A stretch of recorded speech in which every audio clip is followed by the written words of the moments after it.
What's up, arseholes? Welcome back to the channel, and today I'm going to be giving my predictions for upcoming UFC events. Sorry, upcoming main events, of fight nights and pay-per-views. Pretty much just the main events I think are worth my time.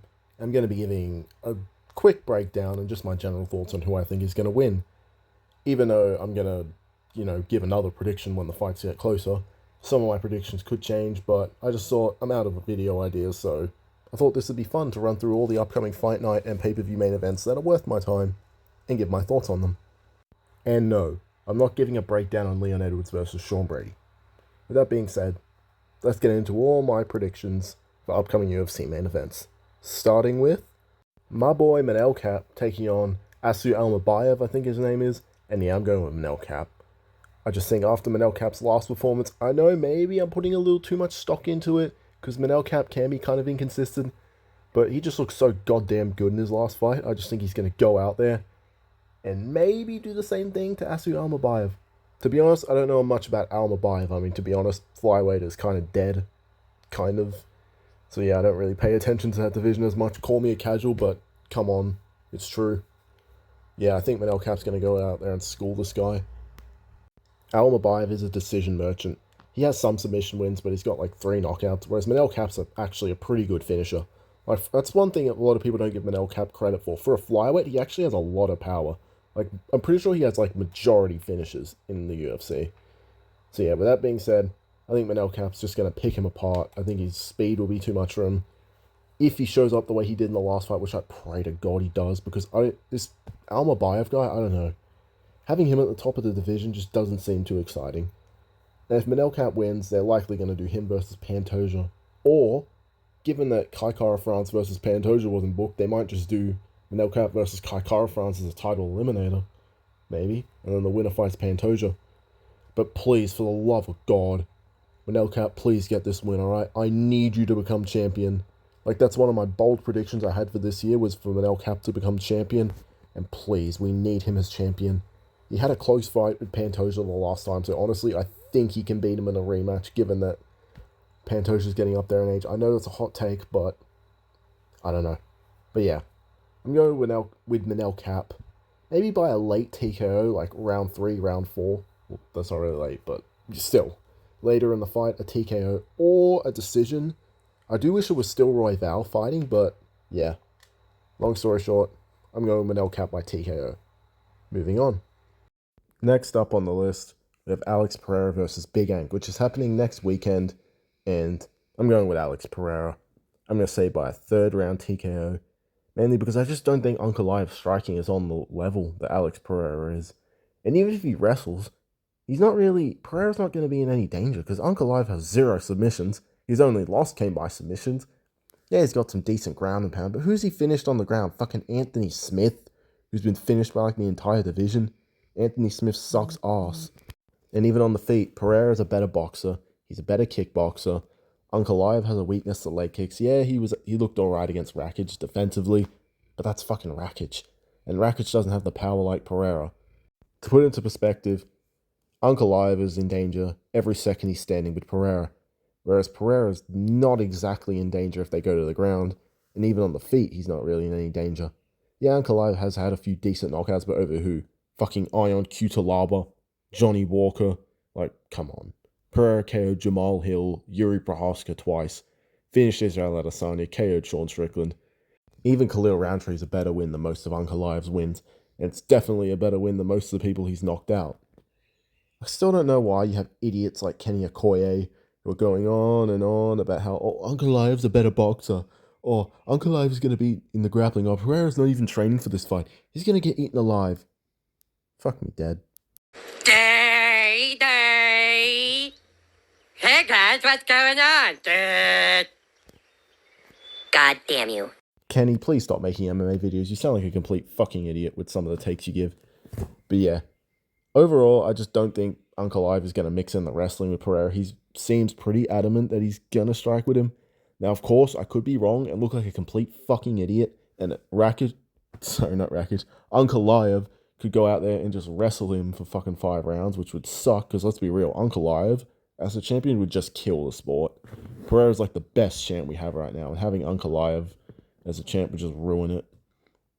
But yeah, I will give a more in-depth breakdown to this next week when the card gets closer, as well as my whole card predictions.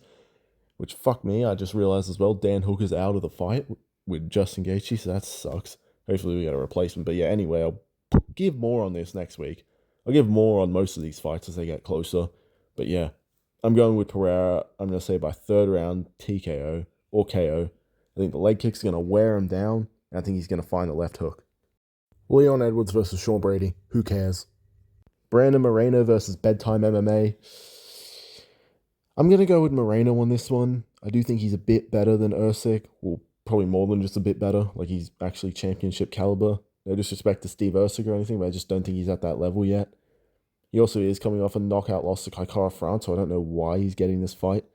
Sure, he had a close fight with Pantoja, but I do think stylistically, he was just a troublesome matchup, given he's a lot longer than Pantoja. He has decent grappling, and Pantoja is very hittable.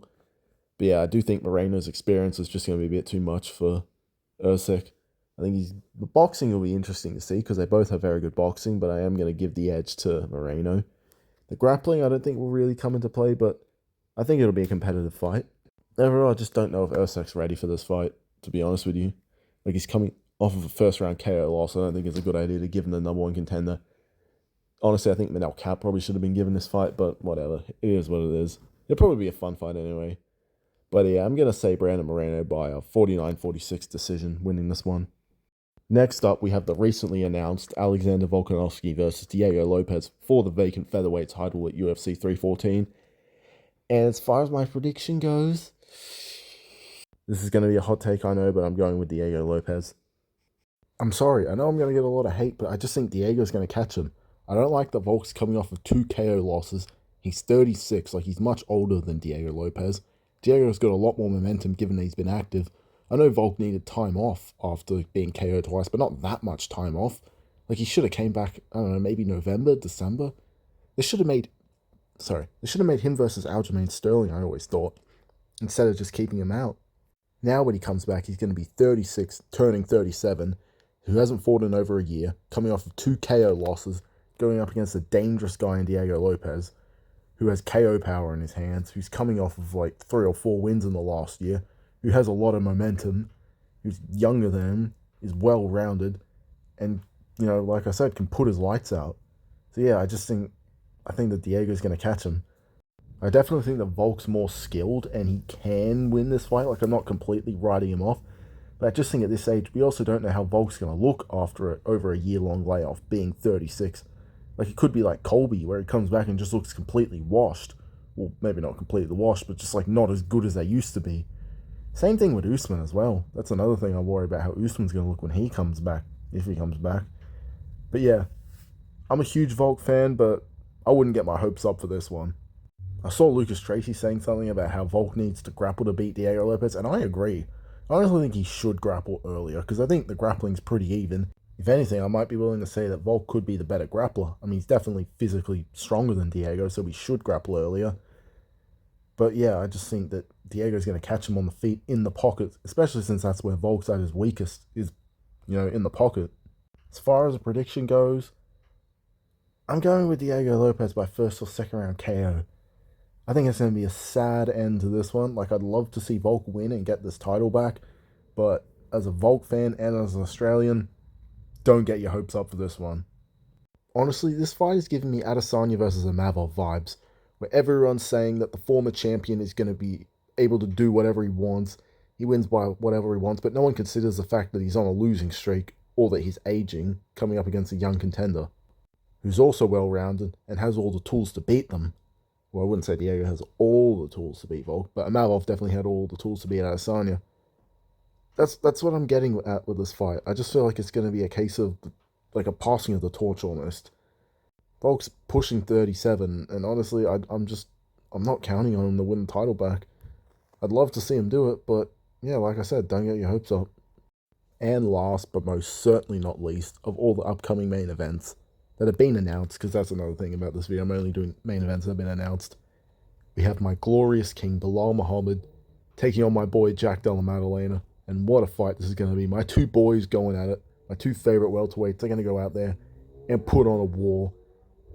And, yeah, Belal Muhammad is just going to go out there and put on the most horrific highlight reel, just performance of the year decision. And yeah, he's going to beat Jack Della Maddalena.